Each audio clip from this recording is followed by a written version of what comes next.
Selamat datang semuanya di dalam pembelajaran sejarah Indonesia.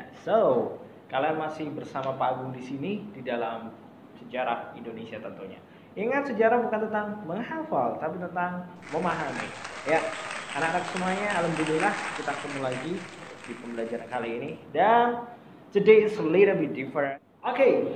Today's topik hari ini, materi hari ini adalah kita akan bahas tentang pura-pura mau ini awal kehidupan alam semesta. Tidak hanya tentang manusia, tidak hanya tentang bumi, tidak hanya tentang tata surya, tidak hanya tentang galaksi, tapi seluruhnya. Ya, jadi kita hari ini akan membahas bagaimana sih alam semesta yang gede banget ini terbentuk. Semuanya sudah penasaran tentunya ya. Anak-anakku semuanya, kita tahu bersama ya, kita adalah makhluk ya, dan kita tinggal di sebuah lingkungan yang sangat luar biasa. Kita bisa hidup dan kita mampu membuat sebuah peradaban yang sangat luar biasa, dan sampai sekarang kita bisa menikmatinya. Nah, jauh sebelum itu anak, 13, miliar tahun. Bayangkan 13,5 miliar tahun. Itu lama banget loh ya. Kalian aja disuruh menunggu 1 jam aja udah malas ya kan. Kalian aja disuruh menunggu dia berapa jam aja juga malas. 11,8 miliar tahun loh ya kan, zaman dulu banget. Nah, itu ada sebuah teori yang dijelaskan oleh si ini nih. Nah, ya, Laplace ya, dan juga teman-temannya menjelaskan tentang teori apa namanya? Teori Big Bang. Wow, fantastic, baby.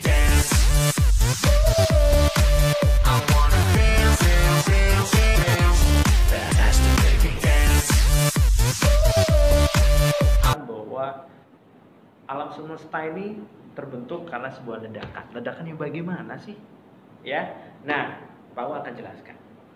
Teori Big Bang yang dikenal ataupun yang dikeluarkan oleh seorang ahli yang bernama Immanuel Kant dan Laplace, di mana menurut ahli tersebut alam semesta yang sampai sekarang ada ini itu awalnya adalah berbentuk sebuah bola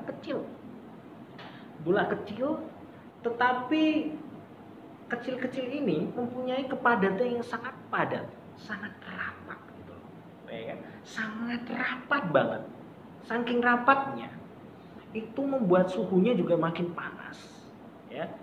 Saking merapat panas, akhirnya meledak. Nah, ledakan itu menjadi dasar namanya teori Big Bang. Teori Big Bang ini menjadi salah satu teori yang sangat kuat, dan banyak ahli juga menguatkan tentang teori ini. Setelah ledakan itu, materi-materi dari bola itu akhirnya meledak kemana-mana. Kita ketahui bersama anak-anak, alam semesta ini nggak tahu berapa jaraknya, berapa kilo tahun cahaya, ya kan, kita sampai sekarang belum tahu ya. Nah, materi-materi itu akhirnya lama kelamaan membentuk sebuah awan hidrogen. Nah, awan hidrogen itu yang membuat sebuah awan, gumpalan awan yang sering kita sebut dengan nama depannya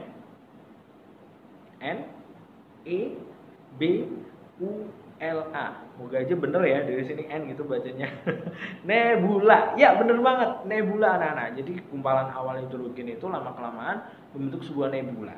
Nah, nebula ini ya kan, nebula ini akhirnya membentuk sebuah tatanan yang sampai sekarang kita bisa ketahui dari galaksi.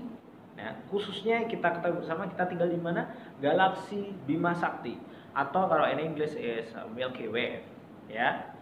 Nah, Bima Sakti itu ada satu bagian kecil yang sangat luar biasa, yaitu bagian kecil itu kita namakan solar system atau tata surya. Tata surya itu adalah satu bagian kecil dari galaksi Bima Sakti, yang dimana di situ ada satu bintang yang bernama matahari, dan dikelilingi oleh beberapa benda langit. Ya, di situ ada 8 benda langit ya. Oh, bukan benda langit namanya. 8 planet besar. Salah satunya planet yang kita tinggali sekarang, yang kita injak sekarang, yang bernama Bumi atau Earth.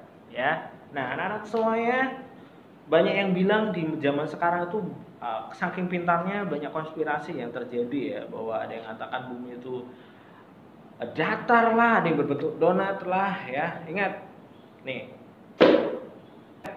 nih.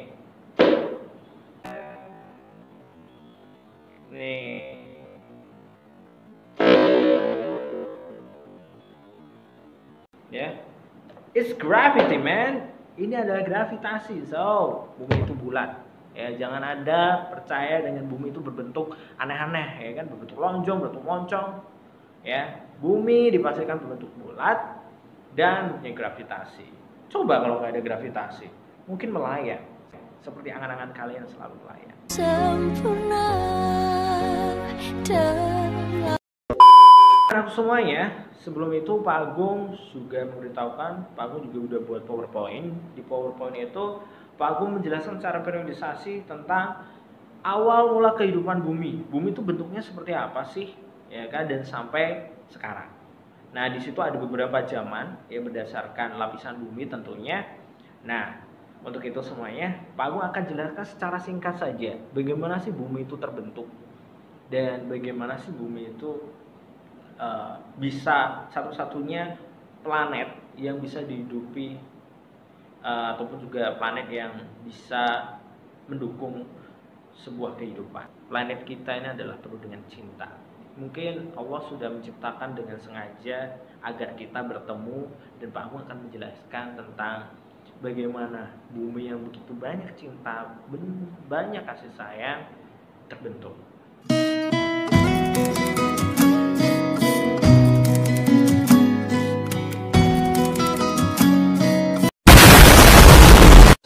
Ya, bumi di awal kehidupannya itu bentuknya seperti matahari, yaitu bentuknya semuanya panas, ya kan? Dari panas itu akhirnya lama kelamaan terkondensasi atau membeku, ya kan? Dari membeku itu lama kelamaan akhirnya mendingin. Ya, dari mendingin ini lama kelamaan muncullah beberapa sumber-sumber air. Nah, ingat bahwa ketika ada air berarti di situ menjadi sumber pendukung kehidupan. Nah, masa di mana bumi itu masih terkondensasi itu namanya adalah masa Arkeozoikum atau masa Arkea. Yap. Nah, setelah ini kalian juga bisa baca nih PowerPoint yang Pak Agung bagikan ke grup kalian. Oke, alangkah lebih baiknya kalian baca buku PowerPoint dengan baik dan jangan sampai remedi lagi. Jangan sampai remedi lagi. Jangan sampai remedi lagi. Jangan sampai remedi lagi. Jangan sampai remedi lagi. Sampai remedi lagi.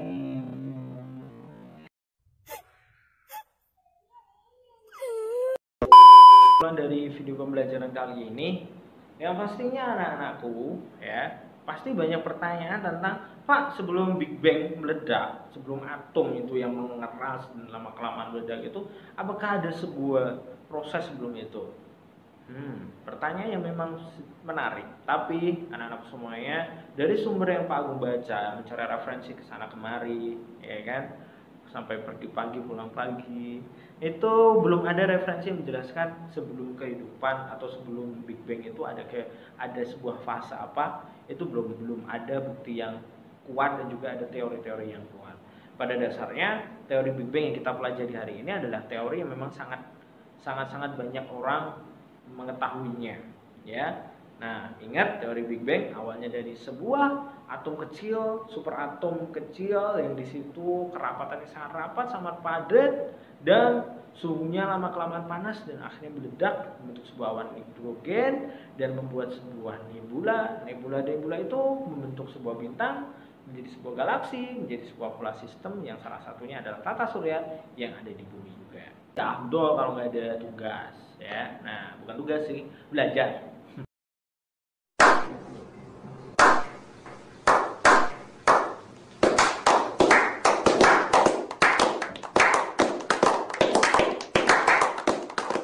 Tugasnya gampang kok. Coba kalian analisis, carilah kelebihan dari teori Big Bang. Ya kan, maksudnya kelebihan dari teori Big Bang apa Pak? Maksudnya adalah hal yang menguatkan bahwa teori Big Bang itu benar. Apa? Kelebihannya apa atau yang menguatkan itu apa? Terus kalau ada penguatan pasti ada kelemahannya juga. Coba juga kalian cari kelemahan yang melemahkan bahwa teori Big Bang itu salah. Itu apa? Coba kalian analisis ya. Kalian cari kemana silahkan. Nanti dikumpulkan hari ini ya, paling lambat ya. Kan cuma bentar aja ya kan, dikumpulkan hari ini. Nanti dikumpulkan lewat Google Drive aja ya. Nanti Pak Agung baca. Ini adalah akhir dari video pembelajaran kali ini. Tetap semangat. Ingat, sejarah bukan tentang menghafal tapi tentang mempelajari. Keep spirit, keep focus, and I hope you get the best result to next examination. Amin ya. Sebelum Pak Agung tutup lagi nih, Pak Agung ada pantun buat kalian semuanya. Eno Barak, suaminya Syahrini, Nagita Slavina, istrinya Raffi Ahmad. Cukup sekian video pembelajaran hari ini. Tetap berjuang dan tetap semangat. Assalamualaikum. そばにいたいよ君のために